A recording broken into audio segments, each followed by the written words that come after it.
Hi all, let's continue our look at the evolution of chess style and look at a lesser known master, Alexander Tolush. So this was in the 1950 USSR Championship. So the USSR Championship was one of the most important events for the upcoming Russian players, Soviet players. So Alexander Kazimirovich Tolush, apparently he yelled out Kazimirovich when he played a good move, according to Jessica Fisher-Queen. He was born May 1910, 1st of May 1910, in St. Petersburg, Russia. Awarded the IM title in 1950, the GM title in 1953, the IMC title in 1965, that's correspondence. He was the Leningrad champion in 1937 jointly, 38, 46, 47 jointly, an outstanding master of attacking combinations.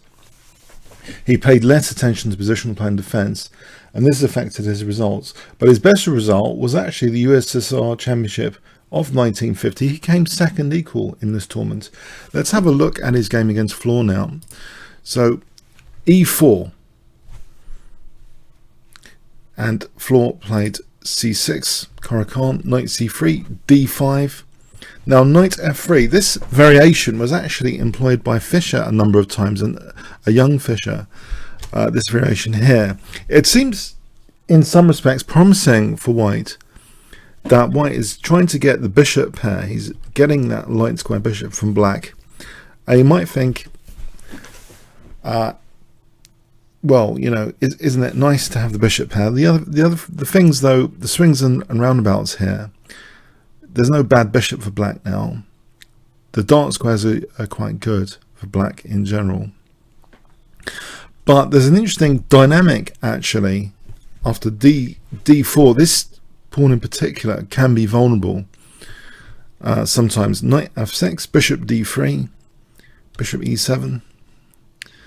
We have E5, Knight FD7. So it looks like a French defense without the bad bishop, in effect, where Black might even be playing for things like C5 or targeting D4 pretty soon. Now we have Queen G3, which leans over the king side, and the bishop drops back. So it seems as though White's gained a lot of time, as well as having the bishop pair. Is this variation simply too dangerous for Black? This position here, we have castling, and now Queen B6 looking at D4. And here, to protect D4, in fact, White decided not to play a move like Knight E2. You might think this looks a bit like a French defense. This position here, for example, C5 might be playable, Knight C6. Instead, White plays more dynamically with Bishop E3, just offering the B2 pawn. Is this a poison pawn? It is actually taken. And it's quite a committal decision, really, because Black is behind the development. He's retreated his bishop to F8. The queen's leaning over the king side. It's going to be difficult for Black to castle king side here. This might not be a very safe way to play. It's kind of materialistic, it seems, at the moment.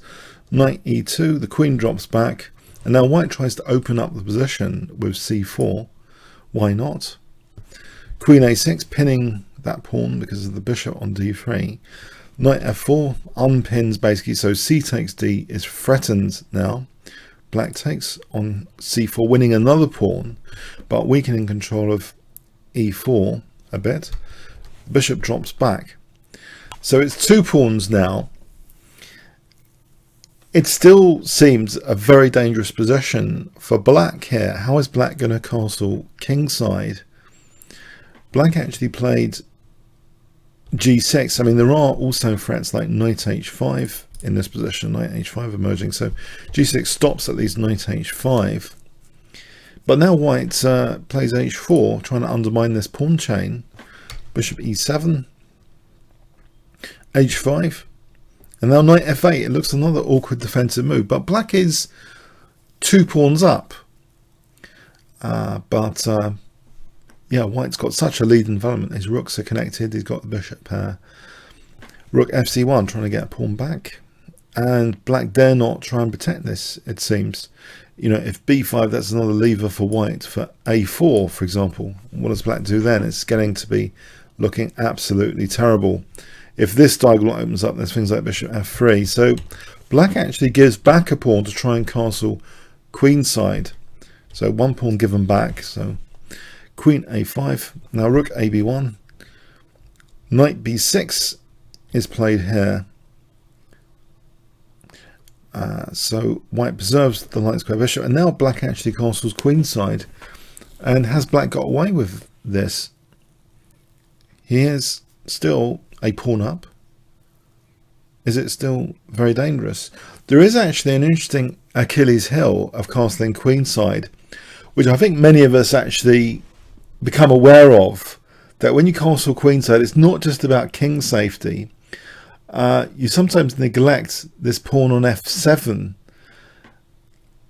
And this is actually felt here, that this pawn on f7 is kind of a backward pawn on this file here. Queen f3. So if the knight moves, f7. If f7 drops, then e6. So f7 is under scrutiny here already. And black has difficulty like moving because of e6. So we have knight fd7. And now simply knight e2, just looking at f7. How does black actually defend this? He actually has to give back another pawn here, because after rook f8, can you see what white plays here? Very simple move which wins back another pawn. If I give you 5 seconds. Okay, bishop h6. Yes, it just wins back another pawn. But black is not content to move the rook, and because otherwise e6 and e7 are going to be loose as well. Black gives up the exchange now. Bishop takes f8. Rook takes f8, and now white plays bishop takes d5, just simplifying into an ending. Basically here, after queen takes, the queens come off. Now h takes g,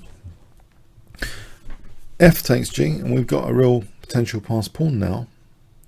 Rook b3, the rook can swing across the third rank to hit h7. Knight b6, rook h3 hitting h7, rook f7. f4, these pawns are becoming mobile potentially. Knight c4. We have rook d1 here, stopping the knight, rerouting knight d2 to e4 might be useful.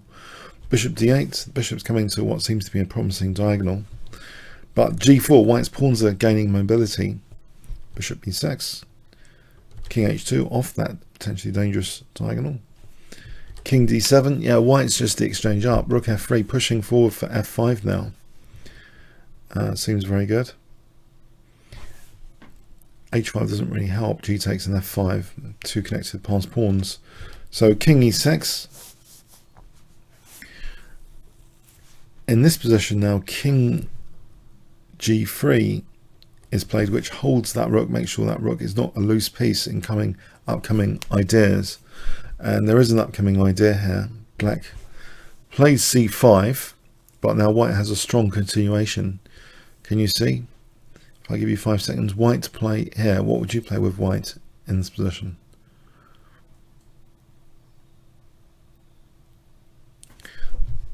Okay, f5 check. Yeah, it vacates the f4 square for the knight. So hit d5. Yes, d5 was loosened with black playing c5. So very logical reaction to black's c5, in fact. Now winning that important center pawn. White's pawns are becoming extremely mobile. After e6 here. Yeah, this is all crashing through, actually. Rook g7. Rook takes f5 check. And here, actually, black resigns. This e7 seems incredibly strong now in this position. Wherever the king moves, e7 looks absolutely crushing with the idea of rook f8 check. So yeah, it's okay, a miserable game from Flohr. Slightly flawed game. I was asked to increase my pun rate, so slightly flawed game from Flohr. Haha. But yeah, the opening variation was actually picked up by Fischer, this variation with white. But he didn't have that many good results with it. It seemed, well, the early Fischer games with this. It's an interesting variation for sure, but it has cost Flohr a few setbacks, not just in this game, but in other games in this variation, where white has played kind of dynamically, and maybe we should explore some of those. Okay, I hope you got something from this game. Comments or questions on YouTube. Thanks so much.